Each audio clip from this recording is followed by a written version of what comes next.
Dr. Kohli, well, there were a lot of distractions in the middle.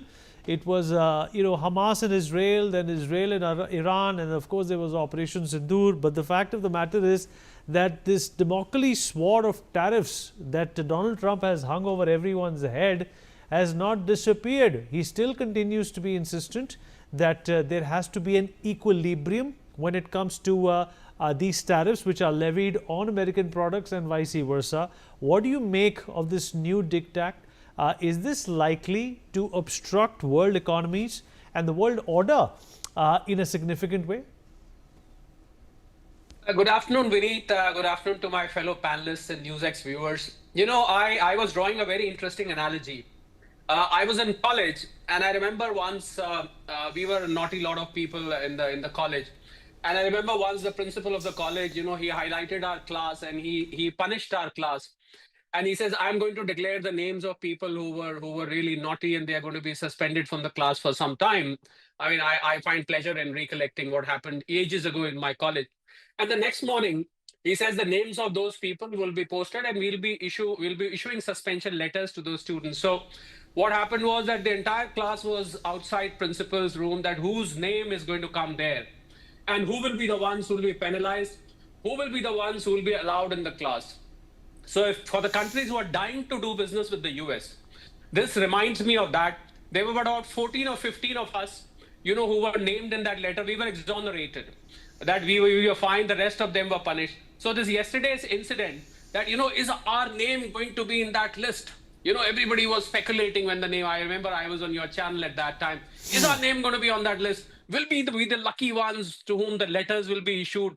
Will we sign the deal? Will we amongst the ones who are being punished for this crime or whatever is happening out of tariff? I just fail to understand this hoopla. A very simple reason, Vineet. A trade between two countries is a natural evolution. You make something, I make something, I make it at a reasonable cost. You are unable to make it at a reasonable cost. I have some climatic advantage. I have some geographical advantage. So I'm making something which you cannot do. I export that to you, and you're good at something. I import that from you. So I think over decades, trade between two countries is a process of natural evolution, that the goods required on either side of the boundary of the two countries. That's one point. Second point, I mean, this deadline, 2nd April, 9th April, 9th July, what is this? Is this some kind of a punishment under some criminal code that if you don't do it within 3 months, you will be punished? I just fail to understand this hoopla. And most importantly, I said one line, the rest of the countries dying to do business with US. If the answer to that is yes, then all the hype is fine. But if you're not dying to do business with the US, then why all this? Are you trying to harm your own economy? What the Trump administration is forgetting, you levy tariffs on everybody. Let those goods land in your country. 30%, 40%, 46%, 35%, 36%. What is going to happen to people of America? Are you going to make all that stuff within your country? The answer is no. You will have to import.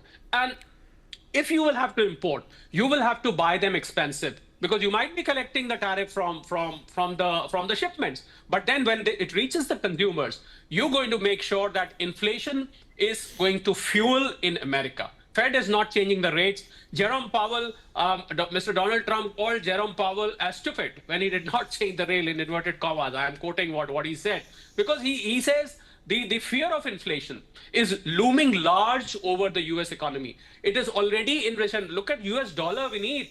In 50 years, dollar has fallen down by 10% against the Swiss franc, against euro, against yen, against all major currencies. It is all a result of the policies being formulated. Tariff is not a weapon. You cannot treat my stomachache by tariff. You cannot solve my cultural problem by tariff. That is what is happening. For every single problem in the world, I think the Trump administration feels tariff is the solution.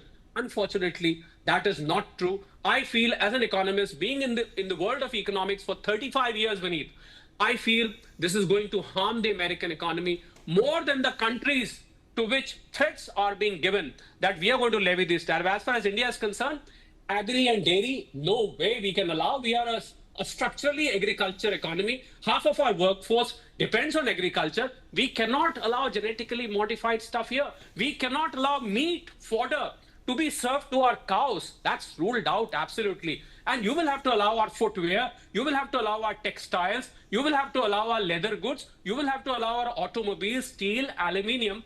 I think some kind of rationale has to prevail, Vineet, sooner than later, if this whole hoopla is going to end. Vineet.